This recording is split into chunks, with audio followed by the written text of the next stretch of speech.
মুখ্যমন্ত্রী মমতা বন্দ্যোপাধ্যায়ের অপেক্ষায় সৈকত শহর দীঘা ও দীঘার নতুন আকর্ষণ জগন্নাথ মন্দির। 2018 সালের এই ডিসেম্বর মাসে দীঘায় প্রশাসনিক বৈঠক করতে এসে পুরীর জগন্নাথ মন্দিরের মতো দীঘাতেও জগন্নাথ মন্দির তৈরির ঘোষণা করেছিলেন মুখ্যমন্ত্রী মমতা বন্দ্যোপাধ্যায়।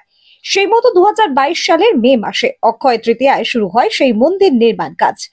25 একর জমির ওপর তৈরি হচ্ছে মন্দিরটি।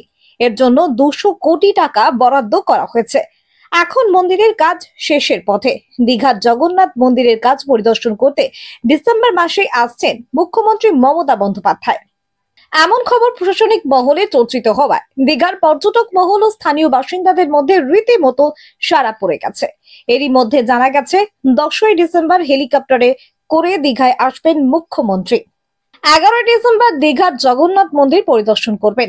সেখানে এই মন্দিরের দায়িত্বপ্রাপ্ত সংস্থা হিটকো সহ জেলা প্রশাসনের আধিকারিকদের সঙ্গে আলোচনা করবেন মুখ্যমন্ত্রী। পুরীর প্রধান পুরোহিতদেরও থাকার কথা আছে সেখানে। তারপর 12ই ডিসেম্বর কলকাতা ফিরে যাবেন মুখ্যমন্ত্রী। আর এমন সম্ভাবনায় দীঘা জুড়ে শুরু হচ্ছে জোর তৎপরতা। কয়েকদিন আগে দীঘার জগন্নাথ মন্দির পরিদর্শন করে গেছেন পূর্ব মেদিনীপুর জেলা শাসক পূর্ণেন্দু মাঝি। নির্মাণকারী সংস্থার হিটকোর প্রতিনিধি দল কয়েকদিন আগে এই মন্দিরের শেষ পর্যায়ের কাজ পরিদর্শন করে গেছেন। এই জগন্নাথ মন্দির মুখ্যমন্ত্রীর স্বপ্নের প্রকল্প। তারই ইচ্ছা অনুসারে প্রথমে ওল্ড দীঘায় জগন্নাথ মন্দিরের কাছে এই মন্দিরের নির্মাণ পরিকল্পনা করা হয়েছিল। জমির অভাবে সেখানে করা সম্ভব হয়নি। পরে ওল্ড দীঘার জগন্নাথ মন্দির থেকে খানিক দূরে ওল্ড দীঘা ও নিউ দীঘার মাঝে দীঘা স্টেশন লাগোয়া একেবারে রাস্তার ধারে ভোগী ব্রহ্মপুরের একটি মৌজাকে চিহ্নিত করা হয়। সেখানে 20 একর জমির ওপর অনিন্দ সুন্দর জগন্নাথ মন্দির তৈরি শুরু হয়। গোটা কাজের জন্য 200 কোটি টাকা ব্যয়ের কথা ঘোষণা করেছিলেন মুখ্যমন্ত্রী মমতা বন্দ্যোপাধ্যায়। তাই মুখ্যমন্ত্রীকে স্বাগত জানাতে প্রস্তুত পূর্ব মেদিনীপুর জেলা প্রশাসন। বাংলার মাননীয় মুখ্যমন্ত্রী মমতা বন্দ্যোপাধ্যায় দীঘাতে আসবেন। বর্তমান পর্যন্ত যেভাবে খবর পাওয়া গেছে 10, 11, 12 তিনি দীঘায় 10 তারিখ আসবেন, 11 তারিখ থাকবেন, আবার 12 তারিখ চলে যাবেন। মানে কি প্রশাসনিক বৈঠক হবে? এখনো পর্যন্ত কোনো ইনস্ট্রাকশন আমাদের কাছে এসে পৌঁছায়নি। তবে নিশ্চিতভাবে বাংলার মাননীয় মুখ্যমন্ত্রী অত্যন্ত কর্মব্যস্ত।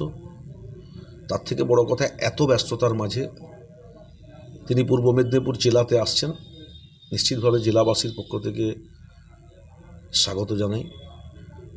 বিশেষ করে তিনি যেভাবে জগন্নাথ দেবের মন্দির দীঘাতে নির্মিত করেছেন, নিশ্চিতভাবে সেটাও পরিদর্শন করবেন। এবং এই দীঘা সমুদ্র সৈকত মমতা বন্দ্যোপাধ্যায় 2011 সালে মুখ্যমন্ত্রী হওয়ার পর যেভাবে প্রেক্ষাপট পরিবর্তন ঘটেছে, নিশ্চিতভাবে আমরা আশাবাদী যে সেই প্রেক্ষাপট আরও বেশি করে পরিবর্তন করে পর্যটকদের কাছে